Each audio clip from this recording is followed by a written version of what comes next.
We're in West LA. I'm Dave. I'm a certified Cicerone and home brewer.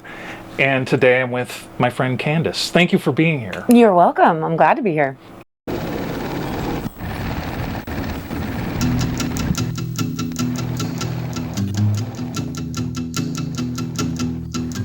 This is Beer Room 101, where we discuss the pleasure of beer and the worst things in the world. Well, today we're going to be talking about cider with fruit, and in particular, black mulberry cider. And just really quickly, I'd like to describe how I made it. In my 10 plus years of home brewing, I've never made a cider before. Oh, wow. Yeah, so this is the first one. Is this the first one? The absolute first one. Nice. Yeah, I'm yeah. very Feel excited. free to have a taste. Am I allowed to? Oh, Okay. absolutely. Yeah. All right. All right. That's really good. Oh, thank you. Thank you. So the way I made it was I just used 3 64-ounce containers of Trader Joe's organic apple juice, Okay. which you can find at Trader Joe's. I also used 1 packet of dry cider yeast, 3/4 of a teaspoon of pectic enzyme, 3/4 of a teaspoon of yeast nutrient, and a pinch of DAP. So I added all that stuff to a sanitized 2-gallon food-safe brewing bucket with a lid that's fitted for an airlock. So after I added all that stuff together, I waited a couple of days, and when I saw that the airlock was bubbling, I decided at that point it would be a good time to add 1 container, which happened to be 32 ounces of black mulberry preserves. Ooh. And then I let that go for a total of 2 weeks. So after that, I racked it into another 2-gallon bucket and let it condition for 2 weeks. And then after that was done, I racked it into this guy, which is a 1.5 gallon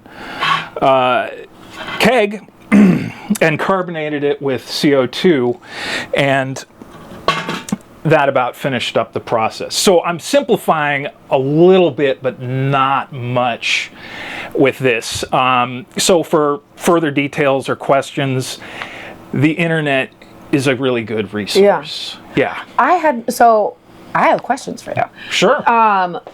So the sugar content with the preserves, they added sugar to the preserves. Yep. Is that normal in cider, or is that like? It can be. Or would you add the fruit and some more sugar, or just the fruit? Or does You can do whatever you want.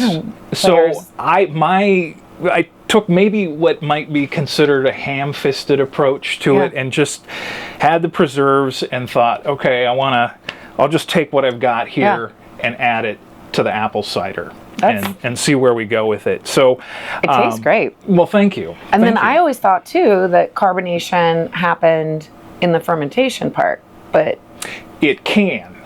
But you added it. I just went ahead and gassed it because This is just maybe another way of doing it. Yeah, and maybe I was That's being really a little impatient. You wanted to drink it today. Yeah. So what you end up with is something that you can share with your friends. I think that this is a really good gateway for people who are interested in brewing, because it doesn't take up a lot of room with the equipment. It doesn't cost a lot. Yeah. And you can experiment. Yeah. That's the fun part about food and drink. Absolutely.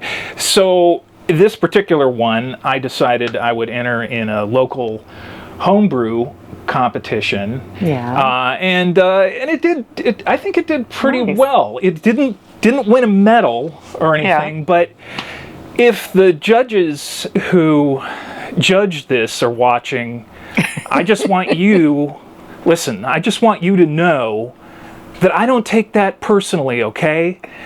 You know, I don't need medals for self-validation or anything like that. And let me tell you something, you know why? Because learning something is its own reward, okay? Amen. Yeah. That is a true story. I like it. So, speaking of learning things, so black mulberries look kind of like elongated blackberries. They're sweet and tart, but they can also have a woodiness to them, which makes them have a little bit of a unique flavor. Yeah. And they grow in southwestern Asia in such places as the Armenian highlands. Wow. So I found these mulberry preserves at John's Marketplace, and supermarkets like John's Marketplace and Super King are Armenian owned. Oh. And I love shopping at both of those places because they're examples of how the Armenian diaspora in LA makes LA such a rich place to live. So there's a fun fact too about white mulberries, which are not native to the US, but they grow in all 48 contiguous states. I've never heard of a white mulberry. Right. So the trees are also called silk mulberry trees. Oh, what a cool name. And the reason for that is because the leaves of white mulberry trees are the only thing that silkworms eat. And they were introduced to the U.S. For the textile industry. So that's why they're here. Do people eat the white mulberry? Oh, yes. Yeah, in fact, right next to the black mulberries at John's, there's white mulberries. Amazing. Yeah. So then hard cider, a brief history of hard cider in America. I'll try and summarize best I can, but apple orchards were first cultivated with success in America in New England in the early 17th century. And these cultivars were apple varieties mostly from the UK and France. So once those started getting established, I think it was by the late 18th century, 1 in 10 families, mostly farmers in New England, had a cider mill on their property. I mean, we should bring that back. Right. With immigration from Central and Eastern Europe in the 19th century and the popularization of lager beer, and then the unfortunate advent of Prohibition in 1920, cider manufacturing in the United States collapsed. In California, in Sonoma area, when we normally think of wine there, Gravenstein apples were introduced there in the 19th century. Many of those orchards were cut down in order to make room for vineyards. Right. I don't know how I feel about that because I am a fan of both wine and cider and apples and grapes. I mean, well, my experience was that you would go to a bar, and I didn't realize that I was gluten intolerant until about 15 years ago. Okay. But I don't think that's why I didn't like beer. Like, I really tried to like beer. I was the only person in college that hated beer. I was the only person around. Really? Yeah, any party, and I was like, beer's so gross. And I really tried to like it. I really did. I found a few darker beers that I was like, okay, I could maybe see this. I like these dark ambers and, some crazy shit that the college kids were like, ew, you're gross for liking that. And I'm like, it's still beer. Yeah, but, kids in college, they want Bud Light or, there were some bad ones. There were so many bad ones. And there were some. Yeah, and I could always drink alcohol. I never had a problem with hard alcohol, and still don't. But I remember the first time I went to a bar with friends, and it was a beer and wine only bar. And at the time, I didn't like beer or wine. I didn't really understand it. I didn't know about it yet. And Somebody said tough. something about cider. Yeah. Yeah, what? Oh no, that's hard when you don't have a lot of money. Yeah, young kid, Right. like not. Finding good wine. Yeah, and when you have bad wine and that's all you've ever tasted, you think it's disgusting. Yeah, I think I was. I've been on the other side and educated people who've never had good wine, and they're like, "What? I like wine? Who knew?" I'm like, "You're just trying the wrong stuff." But when that first experience, somebody said something about cider, and I had to have them explain it. I didn't understand it. Really? Yeah, I'm like, what is a cider? Like, what is a cider? Yeah. And I was like, oh, that makes sense. And okay, I'll try it. And, it was that sweet apple cider that was like liquid honey going down your throat. Okay, so here's the Beer Room 101 question. Yeah. Bring it. Do you think that children should be allowed with their parents into tasting rooms? I might have a unique perspective because I've been in the restaurant industry and service industry for 35 years. Yes. My mom, even when I was a baby, she would take me to work with her, and she was a waitress. Okay. It's been in my blood for a long time. So I was the kid going to the restaurant, but I would get stuck in the back room, the event room, where no one knew I was there, but I was still doing side work. But Okay. for fun, because it was fun filling salt shakers. But as someone who's been a bartender and a server and a manager, when I was a general manager and kids came in, it's as long as the parent is being responsible. Yeah. And there are children under 5 or 5 or 6, 8 that are 100 times more well behaved than some teenagers I know. Okay. Or some adults I know. Yeah. It depends on, I think, the person. I think it depends on the space. If it's specifically a tasting room, you just got to be a responsible parent. Like, who's going to be the sober one, or even the more sober one, taking care of the kids? Do they have an activity? Are they being engaged as a human being in this adult environment? Is it okay for them? And then just being aware, if I'm there with my children because maybe I'm at a family gathering and we didn't know we were going to do this, and all of a sudden we stopped, you can't dump your kids anywhere. You have to take them with you. Sure. Am I recognizing if my kids are bothering you? Right. Or if they're maybe possibly witnessing some bad behavior. Exactly.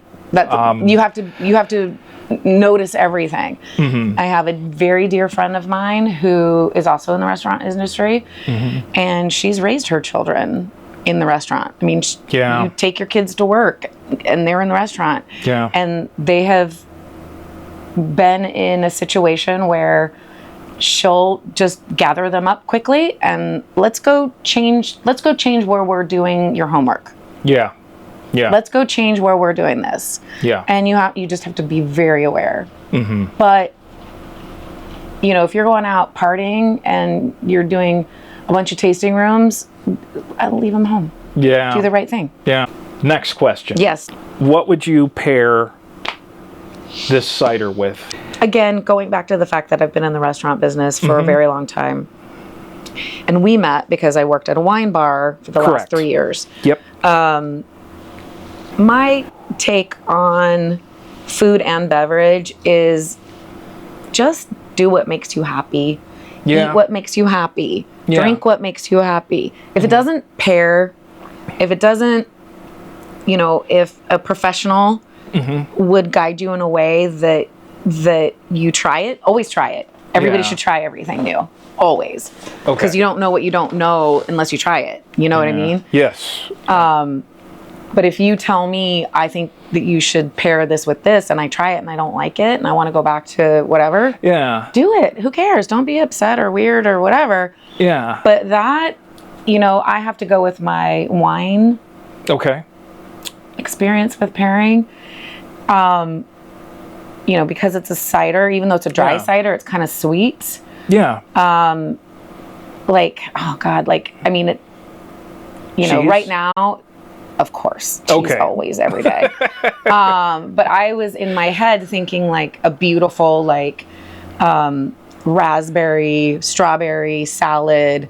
Oh, You know, like yeah. something bright with like a really strong vinaigrette dressing. Okay. A goat cheese, you know, Oh, like yeah. that kind of playing Yeah. along with the fruit of the cider could be Right. great. What about something that had blue cheese in it? Yeah.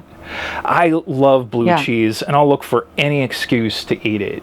One of my And, favorite yeah. things is playing with different flavors of charcuterie and cheese plates. You can get savory, sweet, sour with savory. Like, I just love all of that so much. Yeah. And you could easily do something like that with cider, Right. you know, and it could Yeah. be, you know, just meat with a pickle. Why not? Sure.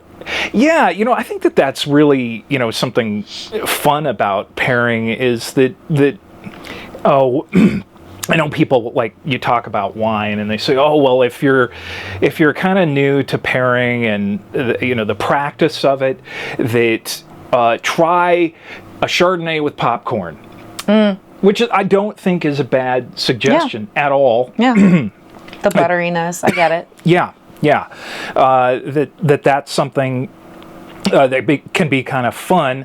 But I also think, you know, just, you know, maybe it could be something you found out on accident. Like Always, we were talking about leftovers. Yeah. And you know, you've got this available and that available, and okay, maybe it didn't work, or maybe it did. Yeah. It's, you know, you have an epiphany yeah. about this. You know, this Yeah. that's what I think really fun. But in particular, I think you have a really good point about you know, the fromage, the cheese, and charcuterie, that you can really try some different things, and you know, have fun experimenting with it. And that's fun too. Like if you're gonna do something like that and have a night of it, you know, an ex-boyfriend of mine, we used to do this all the time, and it would, you know, we'd get like 3 or 4 different kinds of meats. You know, there'd be duck pate or a pate, and then probably about 4 different cheeses. Yeah. And then you name it. Almonds, all different kinds of nuts. Yeah. All different kinds of different kinds of jams, different kinds Dried of fruit. spread, dried fruit, chocolate.